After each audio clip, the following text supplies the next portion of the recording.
tugiye kugana kuri porogaramu ziraninga Java nizo bita Java IDE cyangwa se Integrated Development Environment. Ni porogaramu ziguhereza ahantu ho kwandika kode ndetse ukanaraninga. Izo porogaramu zikunda gukoreshwa cyane ni iyi ngiyi yitwa NetBeans na Intel IDEA. Intel IDEA ni verisiyo igezweho cyane kubera ko igira ikintu cyitwa auto completion, amakode yiyuzuzamo, ariko biragorana kubona free version yayo. Bagira iyo bita education version. Ni education version ni ikunda gutangwa niyo washaka kuri internet ukabona mu buryo bworoshye. Reka dushyiremo iyi NetBeans kuko igira graphical user interface kandi itagoranye kuyikoresha kandi ikaba imaze igihe ku isoko. Rero reka duhitemo ino NetBeans. Ujya kuri Google ukandikaho NetBeans ugahitamo iyi link ya mbere, ugakanda hano kuri download ugahitamo verisiyo ya Windows. Urabona ko ari iyi ngiyi, ukayikandaho ugahitamo zimwe muri izi verisiyo zose. urabona ko ari iza download, ugakanda kuri iya mbere ukemeza.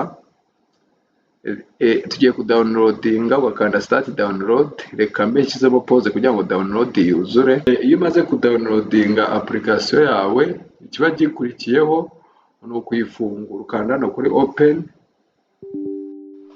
ugakanda install, ariko kubera ko njye nyifitemo ntabwo ndi bukande install. Ubwo iyo imaze kujyamo uragenda ukayifungura. Reka tuyifungure turebe uko ifunguka. Ujya kuri Windows ugafungura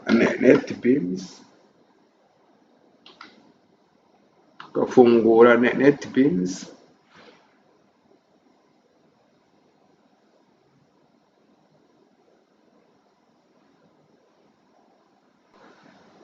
twayifunguye. Icyo tugiye gukora ni ugucreate projet nshyashya. Uraza hano kuri file ukore new project, duhitemo iyi Java with and duhitemo Java application, ukande next. Hano uhitamo izina rya application ugiye gukora ugakanda finish.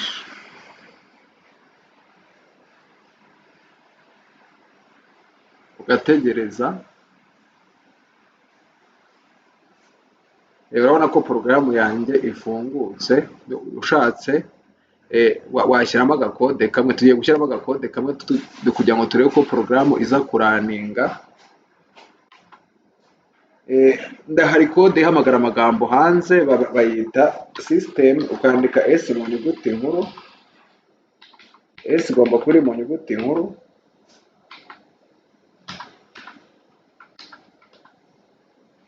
System dot out dot print line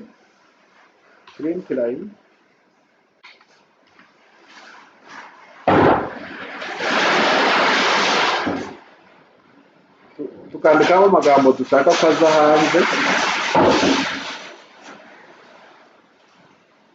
Ni ukwihangana, imvura irimo iragwa.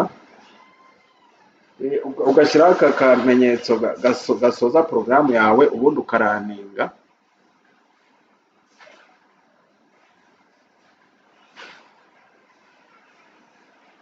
Byakunze amagambo murabona ko aje hano hanze. Ni uku nguku uraninga porogaramu muri NetBeans. Murakoze cyane.